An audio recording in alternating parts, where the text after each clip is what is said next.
Yine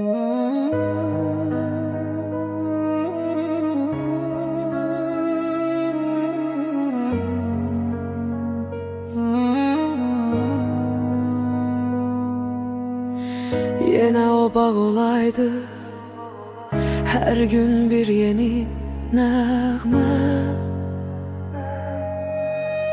Arzuya bak sevgilim, söyle yüreğince mi?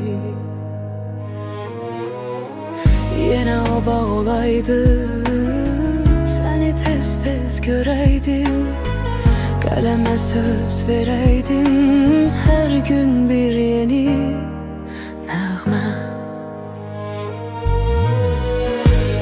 Arzuya bak sevgilim, tellerinden ince mi?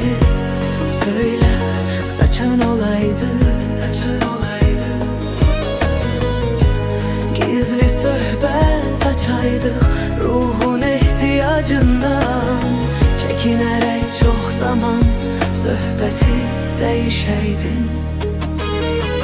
Yine o bağ olaydı, yine o kumlu sahil, saçın kimi kıvrılan dalgalara dalaydım, hayalımız üzeydi sevda denizlerinde, ilhamımın yelkeni serrin saçın olaydı. Bu yaz bir başka yazdır, bu yaz daha da hoştur. Her üfüqdə bir həvəs, her bucaqda bir umut.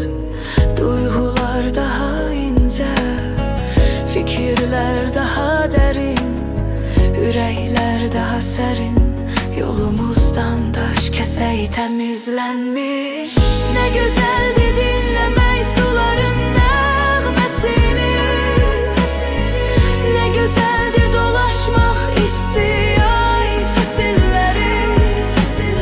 Dalgalar kimi kalkmak, dalgalar kimi enmek, her dalga bir kişneye beyaz yallı at kimi. Yine o bağ olaydı, sevdalar ülkesinde, o söğüt gölgesinde, inci kumlu